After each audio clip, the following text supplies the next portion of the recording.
Hey guys, it's Derek here. We're going to take a look at the news from March 29th to April 4th. So, news from last week where we kind of had more of like a report or a rumor that Sony was going to close down its PlayStation 3, PlayStation Vita, and PSP stores, which is now confirmed. So, and I imagine many other PlayStation users got an email to basically confirm that Sony will be closing the PS3 and PSP online marketplaces on July 2nd, and then the PlayStation Vita stores on August 27th. Users will still be able to download their own content through the PS3, Vita, and PSP. What? Sorry, they'll be able to download their content onto the PS3, Vita, and PSP by accessing the download list on the respective devices. Now, if you have ever had to do that, it fucking sucks because there is no search option on the download list. It's just chronological order of when you bought it. So if you need a game that you bought right at the beginning, let's say you wanted to play Pain for some reason on the PS3, why you'd want to do that, but whatever. You would have to scroll all the way to the bottom of that list, and it takes a fucking age, especially on Vita. I don't know for whatever reason, but it takes fucking ages on Vita. It's a pain in the hole. Anyway, you can technically still get games if you own them. Sorry, if you already own them, you can. Up to July 22nd, you can still buy games, and August 27th for the PS Vita. Debatable if that means you can still get PSP games on the Vita store on August 27th. Not entirely clear, but anyway. Things that you can still do, or rather what you can't do. Can't buy anything on PS3, Vita, PSP after July 2nd, etc. You no longer make in-game purchases. So no loot crate things, although I don't think the PS3 generation really had that. You can't redeem wallet stuff, so you can't like put money into your PSN wallet through the PS3, Vita, or PSP. PSN wallet funds remain on your account, so you can still use them on PS4 and PS5. The app on the web shop for PS4 and 5 rather than PS3. This is what the PS3 one looked like. It's not there anymore. And also not mentioned in this, but for some reason you can still redeem PlayStation Plus and game vouchers. So if you bought, you might see them in like in-store stuff. Well, maybe not for the last year since nobody's meant to be going into shops, but if you go into like a GameStop or a Best Buy or a Tesco or whatever, you might see some cards that have digital only games on them, so it's a way for people to spend with cash. They don't want to put the credit card or whatever, they can buy the card has a code on the back of it, you put the code in, you can get the game. Apparently you'll still be able to do that, so you can still redeem vouchers that way, although I imagine they'll be discontinuing those anyway. So that sucks. VGC, sorry, I had scrolled to the bottom of this. VGC did an analysis on the games that are basically going to disappear when the stores close. So they go into a very long list. There's a kind of bullet point here. The mini game, the PlayStation Minis will be gone. A bunch of PS2 classics will be gone. Bunch of PS1 classics will be gone. Basically, a lot of the digital-only Vita PS3 games will be disappearing. So this is a pretty long article. We won't get into too much of it. And also VGC kind of say that PS1 games and PS2 games technically aren't lost because you can still get the disc and you can still play it on those consoles if you have them. So that's a massive barrier to entry, but technically still there. But I did find one thing interesting they mentioned here, and I thought I highlighted it. I must have highlighted it later. Yes. Xbox has been going on about backwards compatibility, but when the PS3, PSP, PS Vita store closes, a number of games that were previously multi-format will automatically become Xbox console exclusives. So Xbox just got a shit ton of exclusives because of that. Most of them are like HD remakes, but like Beyond Good and Evil HD, Rayman HD, Blood Dragon, Lords of Shadow, Soul Cal, Code Veronica. Not the HD version, the original Code Veronica. the Lara Croft isometric games. Fuck, Bionic Commando's such a good game as well. Shit. It sucks. I mean, I already have all of these, of course. But still, well, except Soul Cal Online, because why? I don't. I would never play an online game if I don't have that. But still, there's so many really good games gone that people can't get access to. You can obviously go PS Now, but you know it's about as good as Stadia is. So who gives a fuck about that? And then a kind of small call to action kind of thing here. But if you have had your eye on some of these games, go get them now, like right now. Don't wait till July 1st or whatever, because they'll probably have server problems on the very last day. So go do it now. There's somebody else made the mention that there's a bunch of PS1 classics that are basically gone, unless you already had the disc or have the console or whatever. But like the Resident Evil original trilogy, 1, 2, Nemesis. Nope, can't get that anymore. It's not like you can't like emulate it or whatever, but emulation is not the real thing. So anyway, that sucks. Some other fallout from the news: there were a bunch of PlayStation Vita games in development, and then Sony went, "Lol, the store's closing." The developers go, "What the fuck?" So a couple of developers have had to come on and basically say, "Yeah, we're not releasing the game now, obviously, on Vita." Now, luckily, these weren't Vita exclusives. They were Vita ports of other games. But you gotta say, like, how were these developers not told? I mean, they must know who have Vita dev kits.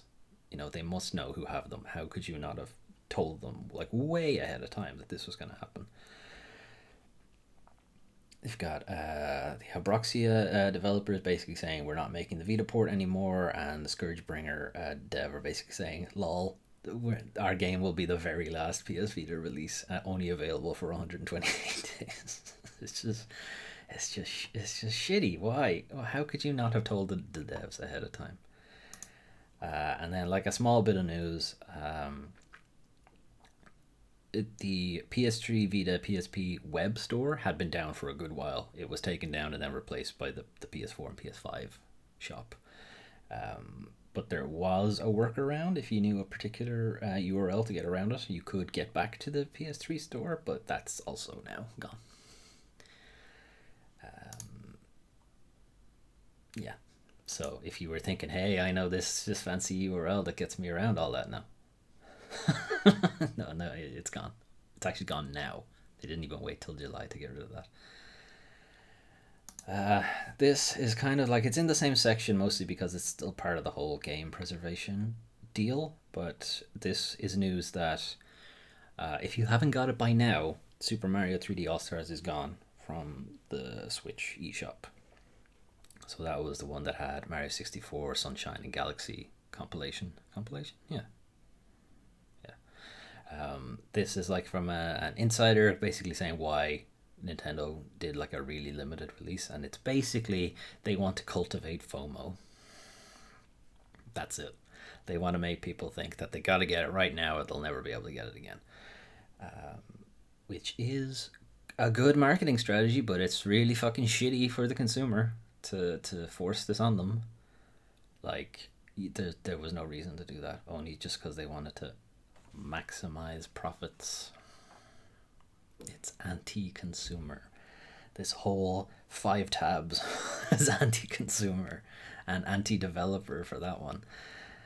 And then on the same news, same week, Xbox are basically saying, hey, we do backwards compatibility. It's a shame all your games are shit, but we do backwards compatibility. They're doing like actually a very good job. The Game Pass is a great idea. They have like FPS boost, auto HDR. Now the auto HDR doesn't actually look great, but like presumably that will get better over time. But yeah, they can basically just shit on Sony and Nintendo this whole time by just going, we have backwards compatibility. Why haven't you guys done it? It's sad. I'm still sad. I'm gonna be salty about it for a very long time. Okay, so some announcement stuff here. PlayStation Studios is bringing a game to Xbox Game Pass, which is what? So the game itself, MLB The Show 21, who cares? Fucking baseball, but whatever. This is more interesting in that a PlayStation developed game, so a game by PlayStation Studios, which makes it a first party PlayStation game, is appearing on an Xbox console, which is nuts. It would, like, even a year ago you would have thought that would be weird. Now what probably happened was the MLB itself probably got involved to say, we don't want this to be a console exclusive. This has to be on Xbox as well. So it's going to be on Game Pass. So this is interesting because obviously Sony don't have a subscription model for games. There's no Sony Game Pass, or PlayStation Game Pass, I suppose it would be called, or PlayStation Pass for alliteration. Anyway, they don't have one, so you would have to buy the game at retail value, whatever it is. And because it's a sports game, it's probably $89.99 for no reason. But obviously, if you have Game Pass, you just have the game. So that's very interesting to see how the market will go that way with it. Actually, it says $70 release, which is like, why? Anyway, whatever. I'm not going to get into my shenanigans about annualized sports games. VGC highlight a thing here about Jim Ryan, who anything I hear more about Jim Ryan just makes me think he's in the wrong position. But we've had this conversation before. We are not going to go down the road of putting new release titles into a subscription model. Oops, you just fucking did it. You were probably forced into it, but still.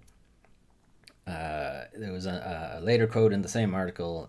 We want to make the games bigger and better and hopefully at some stage more persistent. Maybe don't close down the fucking stores.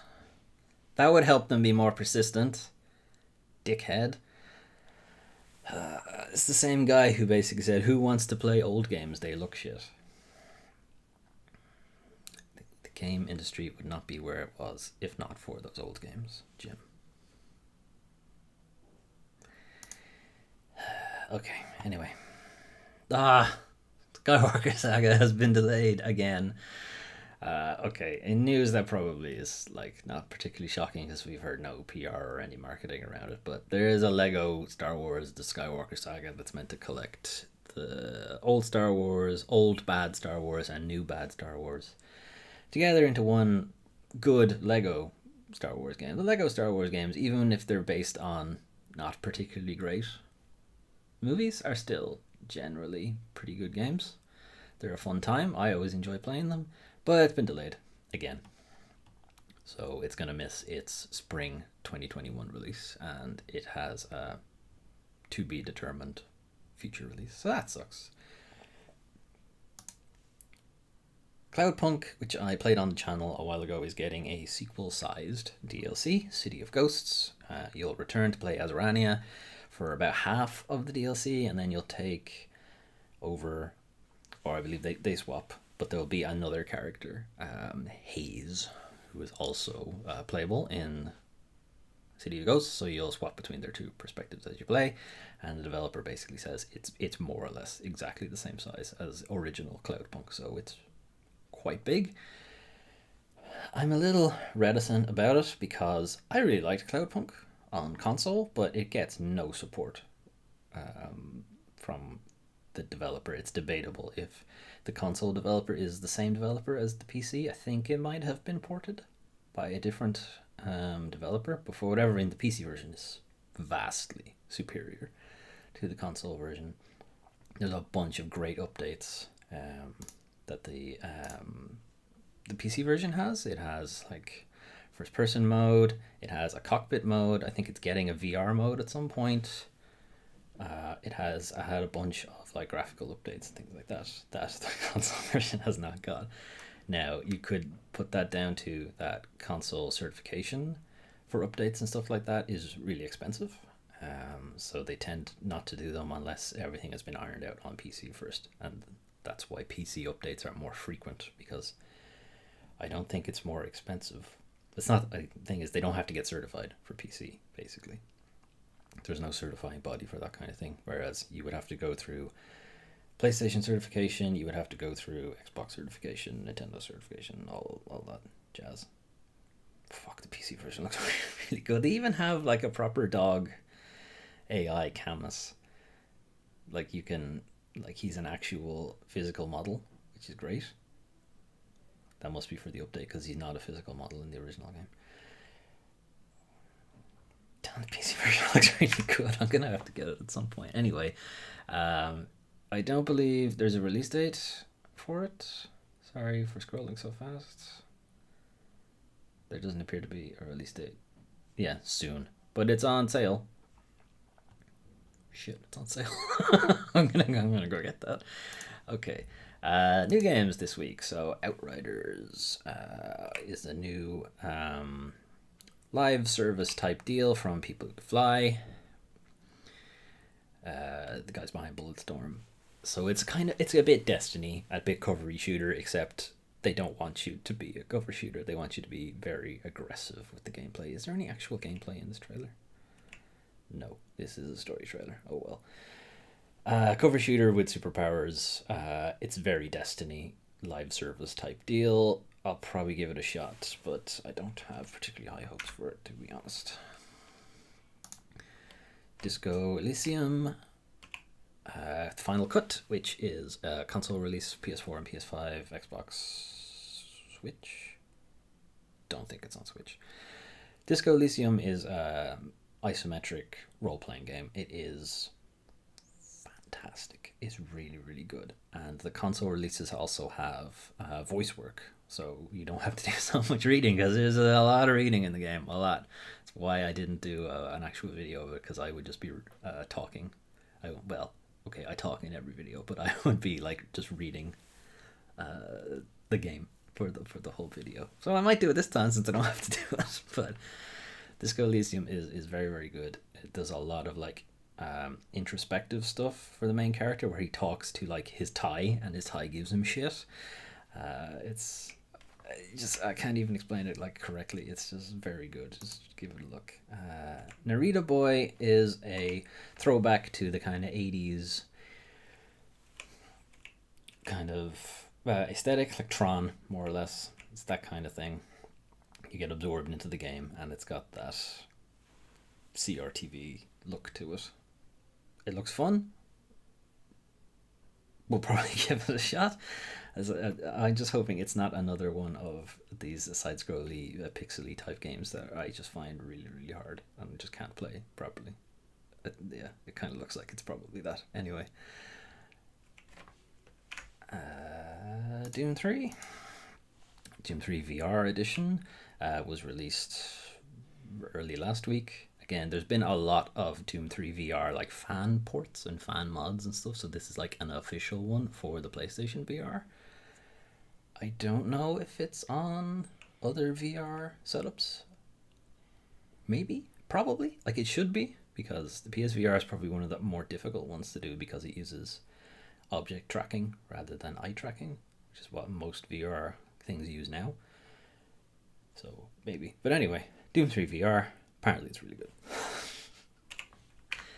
And then that's something I thought I'd ever have to like mention, but Apple Arcade game, World of Demons, which is by Platinum and looks like Okami, and I am really, really considering getting it, and I don't feel good about that because I don't want to give Apple any money. But yeah, it looks fun and looks good. I don't know how it plays on like a fucking tablet or a phone or whatever, but yeah, I want it. I want it because Platinum, and I want it because Okami, and shit. And not helping things is Fantasian also came out on Apple Arcade this week, which I briefly looked at. It's the kind of one that looks like a bunch of dioramas from Final Fantasy, one of the original Final Fantasy directors, and it looks really good. And this trailer doesn't have any gameplay in it, does it? It does not. Okay, that doesn't help. Well, we showed a video last time that did. And also on Apple Arcade, so I'm a bit like, am I gonna have to fucking get Apple Arcade and figure out a way to record off a tablet, which should be fun. Okay. Everyone's favorite section, industry bullshit. If you weren't pissed off enough about Sony closing down its doors, well, I'll give you a couple of more stories to be pissed off about. Okay. Link between loot boxes and problem gambling robustly verified, says new research. So researchers at the University of Plymouth and Wolverhampton said loot boxes are structurally and psychologically akin to gambling. I'm shocked. It also found that large numbers of children are opening loot boxes, obviously, because they are marketed towards them.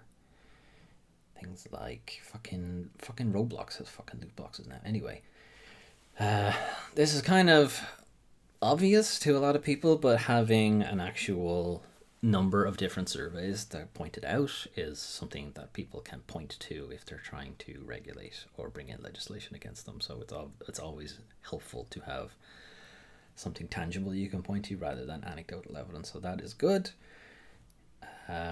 EA and FIFA in particular are obviously a big problem. Ultimate Team, we've talked a good bit about, probably too much about Ultimate Team in previous I was going to say episodes, but sure, episodes of Weekly News. But EA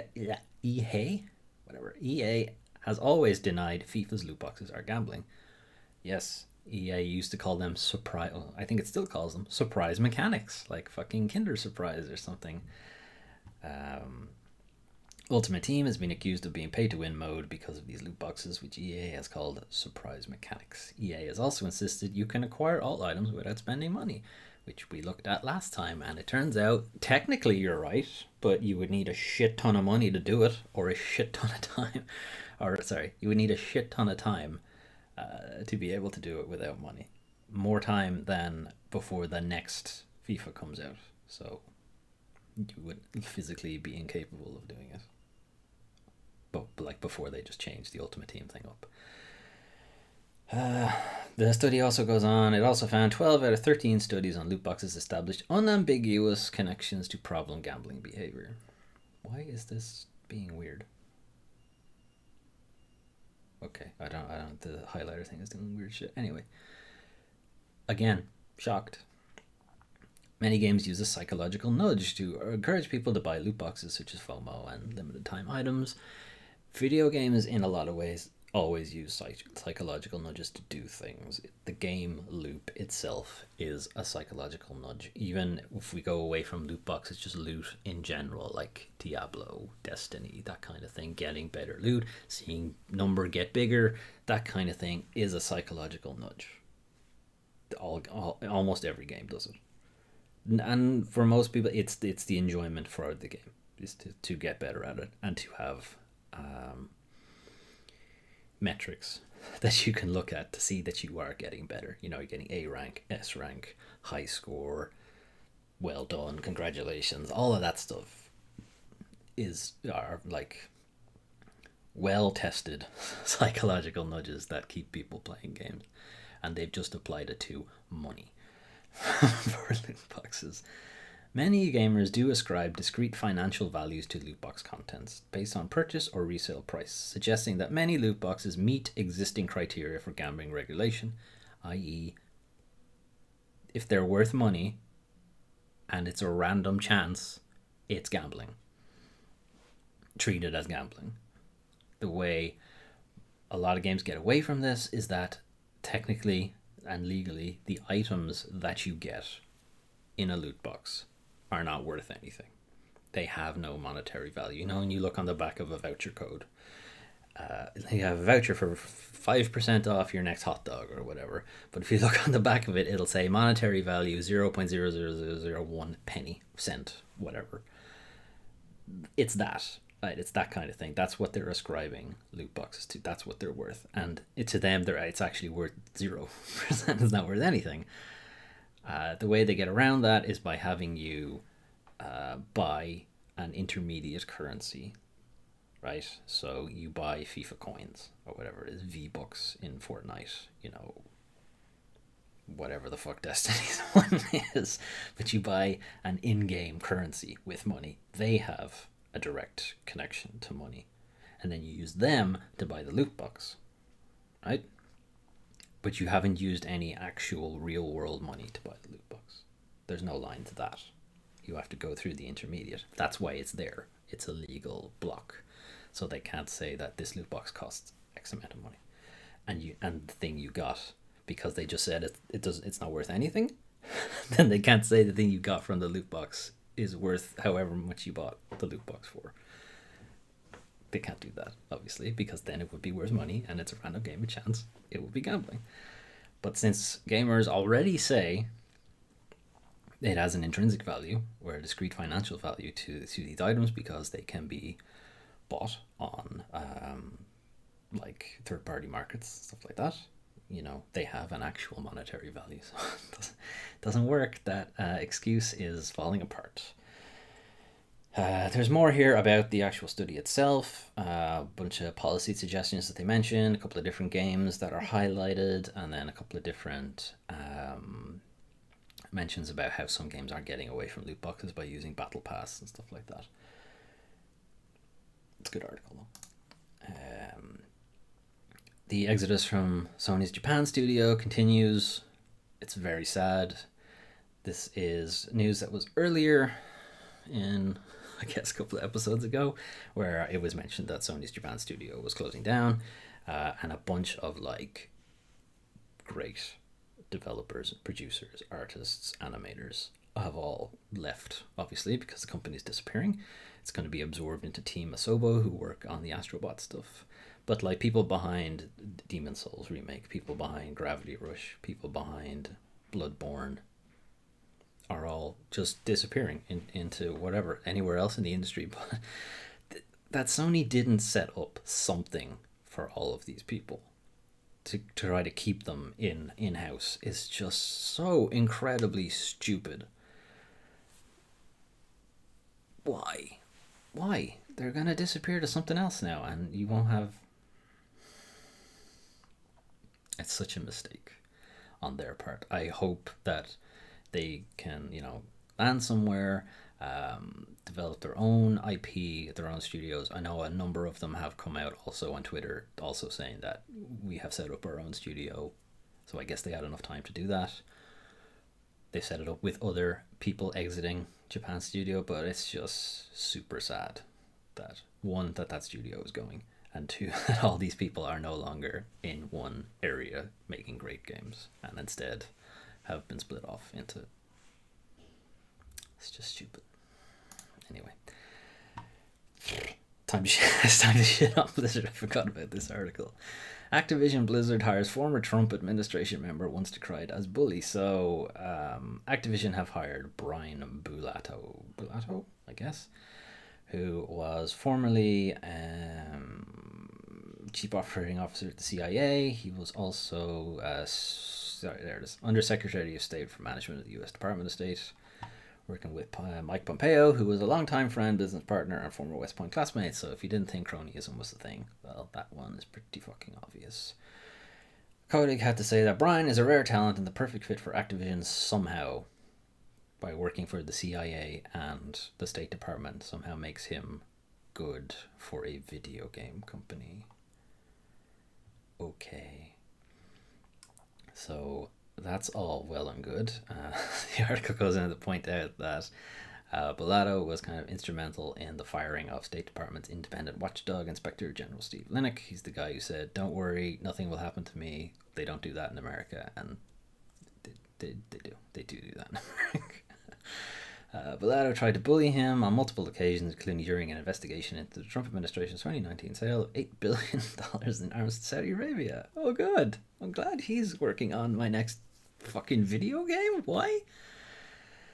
Bulato seemed to be unfamiliar with the role of Inspector General. There's a bunch of shit here that just says, why is this guy working for a video game company? Anyway. And then the article again goes to point out something else that we also pointed out because I read the same article. What it was that Activision also hired a former torture apologist as head of compliance. It's like, what the fuck is this company about?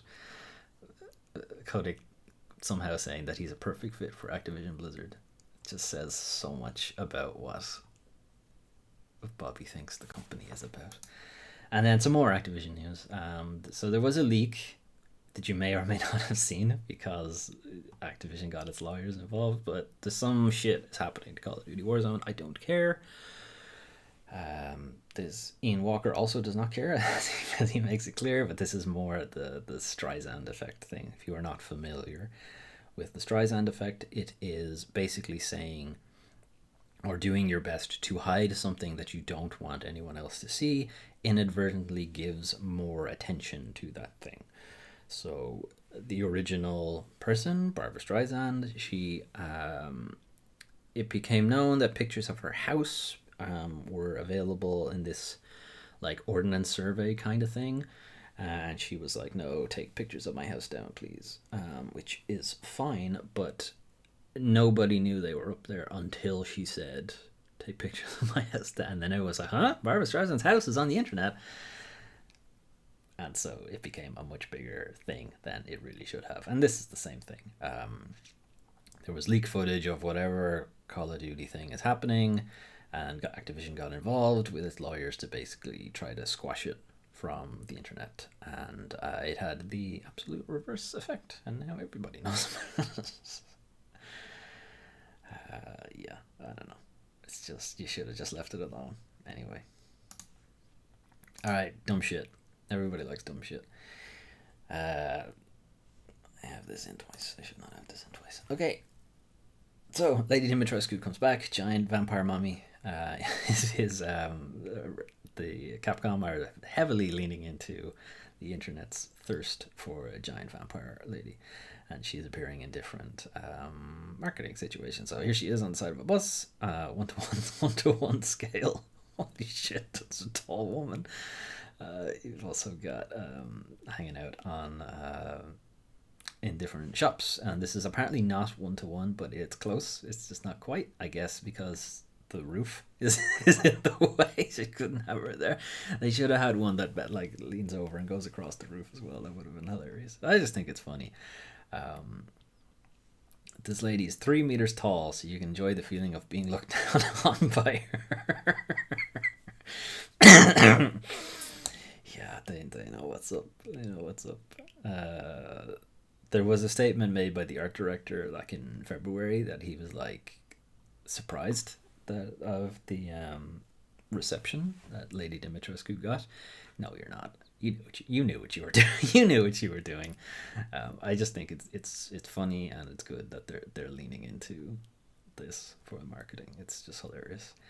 And then news that was in the real news, not the video game news, last week was the ship that got stuck in the Suez Canal is now in it's been modded into Microsoft Flight Sim. I should have looked at this trailer beforehand. Or not trailer, video. Can we get to the part where he actually tries to land? Skip. It's a lot of skipping. Anyway, you get the idea. It's there. Whoever that guy is. Shout outs to whoever that guy is. But it was modded into the game, and the mod is there. So if you have Microsoft Flight Sim, you can go check it out. It's just the stupidest news story in a really shit year. Really shit 2 years, I suppose. Anyway, that was the news for March 29th to April 4th. Really sad news about the closing of the stores. The closing of the stores themselves isn't the problem. It's the no preservation of the games is the problem. My PS3 is bricked, which is why you aren't seeing any PS3 games on the channel. I think my Vita still works. PSP I gave up on because it just refuses to turn on. I have a PS TV, which is kind of my only real way of getting around any of this. Not getting around it, but it would be my way of getting to those games. But that was also discontinued. PS3 is discontinued. PSP is discontinued. Vita, I think, hasn't been discontinued yet, but is probably up for it soon. Or has it? I think it has. I can't remember. But, like, that's like an entire generation of games gone. It's also the access that a lot of people had to PS1, and for those of you who had the fat PS3, PS2 games that you could play backwards compatible. That's gone. If your PS1 and PS2 still work, I guess you have that. You have all the cables. You got to find a TV that will accept those cables because they didn't have HDMI out. That's some big barrier to entry for playing those games. That's fucking shit. The only way around that then is emulation. PS3 emulation isn't amazing. It's getting there, but it's not amazing right now. PS1, PS2 is okay. For most games, some games still don't quite work properly. And then, of course, any of them that relied on, like, online services. That's gone. No chance. It's just shitty. Bunch of good new games that I probably won't get around to playing because I have far too many on my plate right now. Industry bullshit was just a bunch of just tiny, really stupid shit this week. Yeah, I'm still fucking salty about Jim Ryan thinking that nobody wants to play old games, and then probably that led to the idea that backwards compatibility isn't important. So who knows if we'll ever see that on PlayStation. We'll probably have to wait for another CEO change, and it's just sucks. Anyway, on that great note, thanks for watching, and I'll see you guys next time.